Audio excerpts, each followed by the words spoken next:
La tercera comprobación que haremos será a través de la pinza amperimétrica controlar el consumo eléctrico de la instalación comparándolo con la intensidad nominal que figura en la placa de características. La presión idónea en aire acondicionado utilizando R22 será de 60 psi o 4.2 bars, correspondiente a más 1 grado centígrado. Con esta temperatura de evaporación podremos controlar la humedad relativa del aire a su paso por el evaporador. En caso de evaporar a temperatura negativa, la humedad del aire quedaría atrapada en forma de escarcha, taponando el serpentín evaporador. Esta presión de baja está influenciada por la temperatura ambiente que rodea la unidad condensadora, y como acostumbra estar instalada en el exterior, tendremos que tener en cuenta que a mayor temperatura exterior, mayor presión de alta. También tendremos mayor caudal de refrigerante circulando por el tubo capilar, por lo que la presión de baja también será mayor. El consumo eléctrico aumentará debido al aumento de ambas presiones, y el recalentamiento de los vapores a la salida del evaporador se reducirá. Debido a estas variaciones, en la tabla de valores de ajuste tendremos una relación aproximada de valores según la temperatura existente en el ambiente de la unidad condensadora. Estos valores son estándar para la mayoría de aparatos de aire acondicionado que expansionen por capilar siempre y cuando no dispongamos de información técnica del fabricante.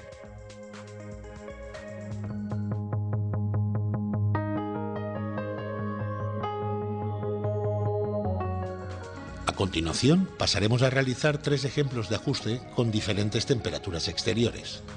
Supongamos que la temperatura exterior es de 30 grados centígrados. Consultando la tabla de ajustes, sabremos que la presión de baja aproximada estará sobre 60 psi, que el recalentamiento estará situado sobre 10 grados centígrados y que el consumo eléctrico estará algo inferior al 88% de la intensidad nominal.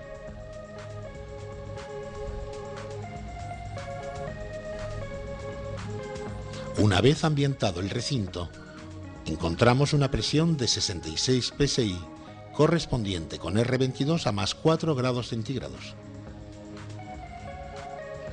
Y el termómetro nos indica una temperatura de más 9 grados centígrados. El recalentamiento existente en esta instalación será de 5 grados centígrados.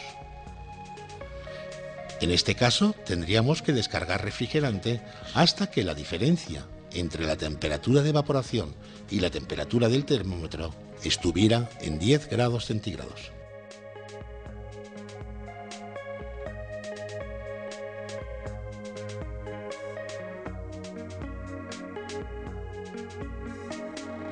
Solo en el caso de que en la zona donde se instale el aparato no se prevean subidas importantes de temperatura, se podría ajustar a un recalentamiento más corto. Pero si a la misma temperatura ambiente de más 30 grados encontramos la presión a 54 psi, correspondiente a menos 2 grados centígrados, y el termómetro detecta una temperatura de más 15 grados centígrados,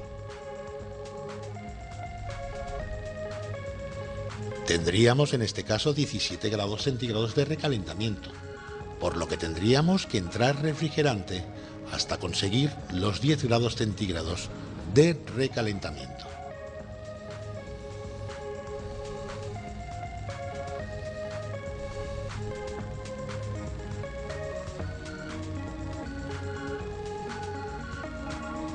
Ahora bien, si la temperatura exterior es de más 36 grados centígrados, consultamos la tabla de ajuste y el recalentamiento que tenemos que encontrar es de 5 grados centígrados.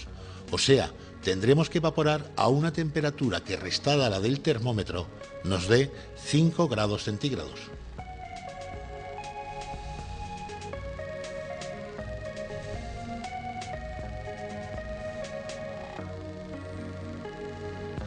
Y por último, si la temperatura exterior es de más 24 grados centígrados, consultaremos de nuevo la tabla de ajuste y el recalentamiento está estimado en 14 grados centígrados.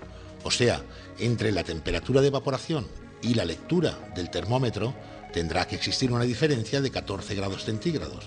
Siempre más positivo el termómetro que el manómetro.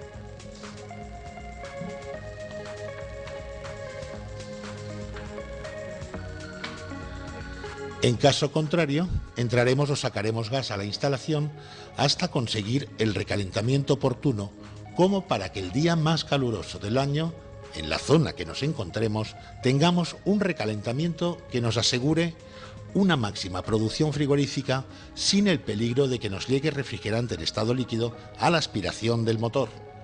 Una forma de interpretar el recalentamiento sería que, cuando queramos dejar un recalentamiento, por ejemplo, de 5 grados en una instalación, lo que realmente hacemos es dejar a la última gota de líquido que entra en evaporación 5 grados lejos de la sonda del termómetro dentro del evaporador.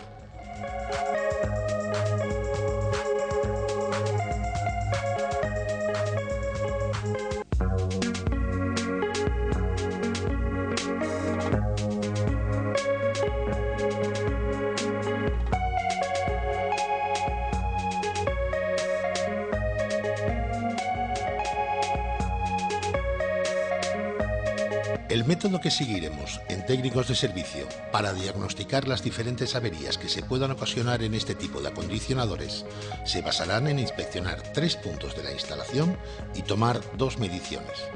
Haremos una primera inspección visual de en qué estado se encuentra la batería evaporadora y comprobaremos si está total o parcialmente escarchada, si no tiene escarcha, si está fría o no al tacto. A continuación, comprobaremos el estado de la línea de líquido. Veremos si está escarchada o no, qué temperatura tiene al tacto, veremos si tiene o no mucha condensación de agua en su superficie y las mismas comprobaciones realizaremos en la línea de aspiración. Seguidamente, tomaremos la presión de evaporación, ya que la mayoría de aparatos disponen de esta toma al exterior, y comprobaremos si la presión existente está por debajo o por encima de la que consideremos como normal. Por último, instalaremos la pinza amperimétrica y comprobaremos si el consumo eléctrico está por encima o por debajo del que también estimemos como normal. Con estas primeras comprobaciones, que son las más rápidas de hacer, tendremos los datos necesarios para diagnosticar la mayoría de averías frigoríficas que se producen en un aparato de aire acondicionado de estas características. Ahora bien, según la necesidad que tengamos de más datos, iremos realizando diferentes mediciones hasta poder dar un diagnóstico de la avería serio y real de los motivos que la han ocasionado.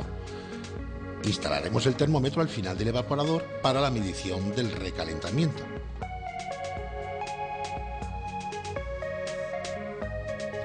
Medición del salto térmico en la batería condensadora. Para una instalación de este tipo y con una temperatura ambiente de más 31 grados centígrados, daremos un valor aproximado de 17 grados centígrados como normal, ya que su valor depende de la temperatura exterior y del coeficiente de eficiencia energética del aparato.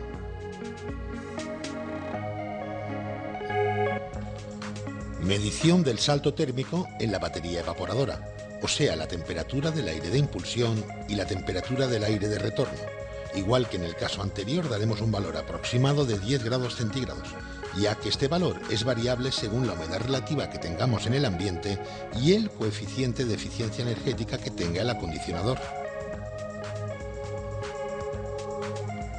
La mayoría de estos aparatos no disponen de toma de alta presión al exterior, por lo que en el caso de llevarla estaría en el interior de la condensadora, teniendo que desmontar el mueble, y dado que su ubicación normalmente es de difícil acceso, aprenderemos a diagnosticar averías sin disponer de la presión de alta ni del subenfriamiento del líquido.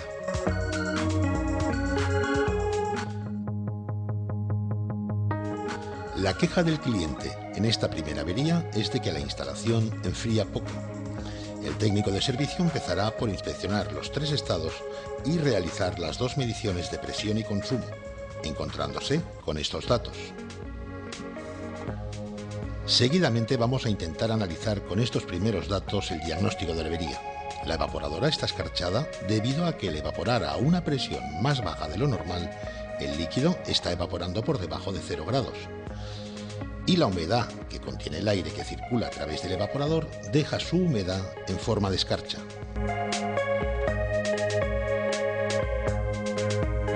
Al haber disminuido la presión de baja, al compresor le cuesta menos